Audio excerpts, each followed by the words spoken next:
Hello again, and thank you for tuning into our program. Come along as I tackle another case of mystery and intrigue, gathering clues and information along the way. Meet some lowlifes and good friends as I discover the truth of this situation. I am William Nickels, Private Investigator. Welcome back to part 4 of No Picket Fences.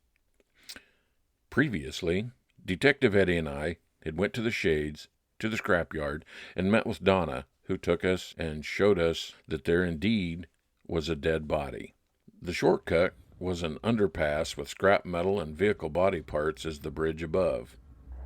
The wind in the metal making creaking, moaning sounds like the tunnel was alive and breathing. I asked, Donna, is this safe? It wouldn't be here if it wasn't. Scrappy is always telling me to be careful. Eddie and I looked at each other in agreement and went in. It wasn't easy. Eddie and I had to watch our heads, and it was a bit narrow in spots. Light shone through the gaps in the metal like sun through leafy tree branches. Eddie and I both had smirking. It took us back to our younger days. This would be fun fort to play in if we were 20 plus something years younger. I said, must have been made exclusively for the kids that worked here. I don't remember it. Eddie, if you wanted to hide or hide something, this would be the place to do it. I agree, it would be a good hiding place to hide something, or even someone. I know, but Billy, can't you tell it's my day off? I told you I was going to do that on Monday. You do know how much paperwork I'm going to have to do now. You offered to drive, Eddie. Bring the paperwork by the office and take a nap. I might just do that. Why were you going to come here on Monday? It's something that the kid we caught with the coins let slip. We're almost to the office. Donna ran ahead, the attention of the scrapyard owner.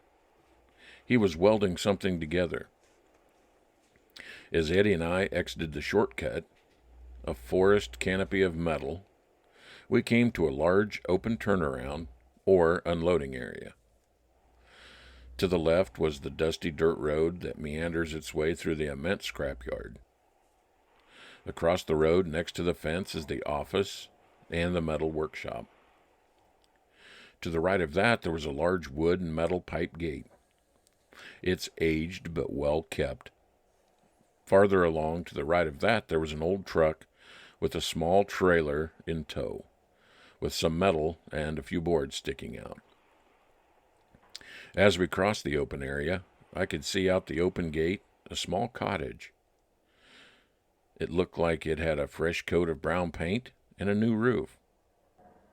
It's surrounded by large oak trees, now bare of their leaves. This was all so familiar. I remember sitting on that porch, in the cool shade of those trees, having a beer with the owner. It was a hot summer day, after helping the owner sort some of his scrap to be shipped out. Eddie said, don't let nostalgia muddle the facts.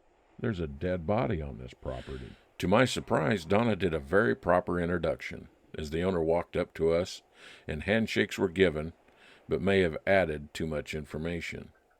Mr. Nickels and Mr. Eddie, this is Mr. Scrappy. Mr. Scrappy, this is Mr. Nickels Private Detective. And Mr. Detective Eddie.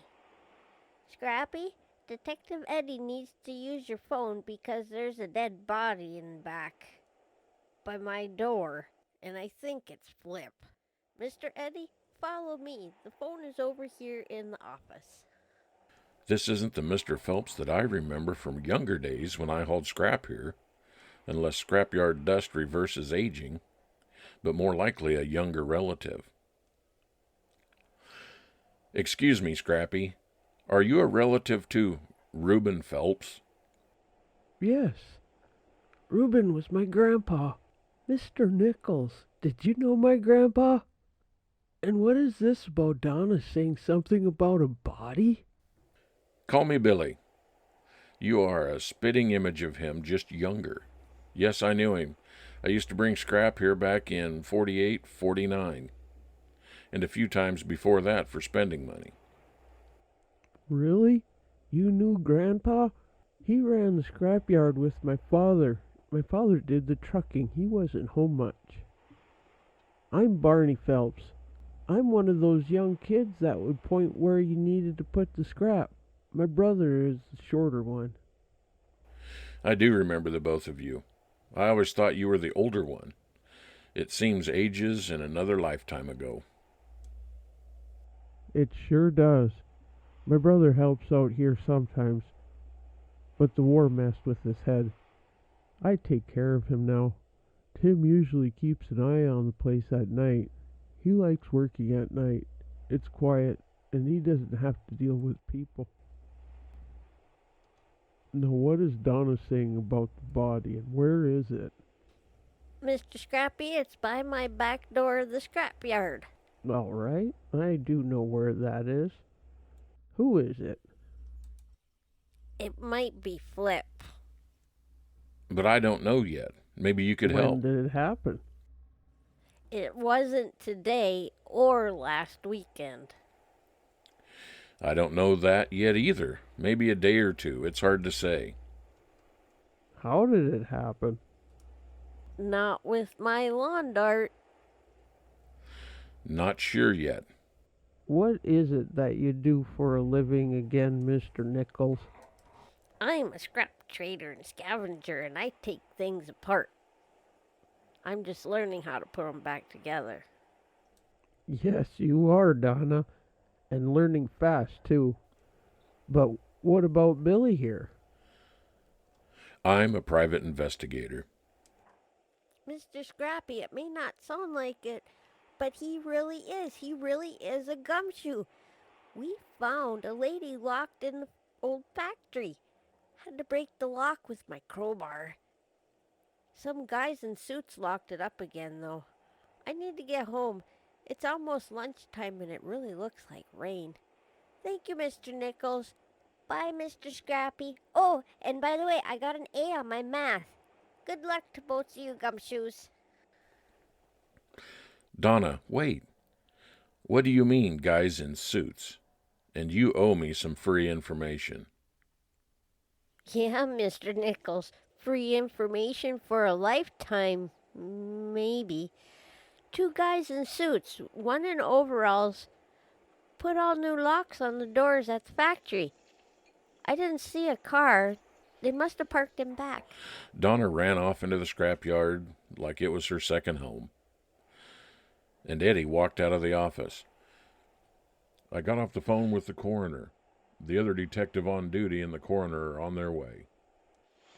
You are welcome to have a seat on my fine outdoor furniture while we wait.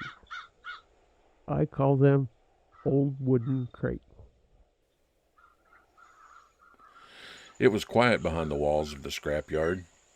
The fence blocked out the sound of the interstate in the town. You could hear the birds and the squirrels that have made the scrapyard their home amongst the dinging and clattering towers of metal. It must be like a city for them, too. And that's the end of Act 4 of No Picket Fences. Stay tuned for Part 5. Thank you for listening. Subscribe and share with your friends. This has been a Radio Static production, and now ends our broadcasting day.